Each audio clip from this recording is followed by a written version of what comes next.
شو مسوي يا اخي زينب تترجم اريد تون وياي هاي العباره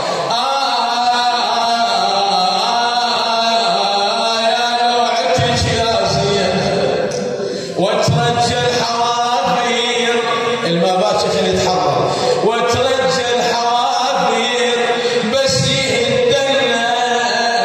خويا حسين شفتك دار صقيعه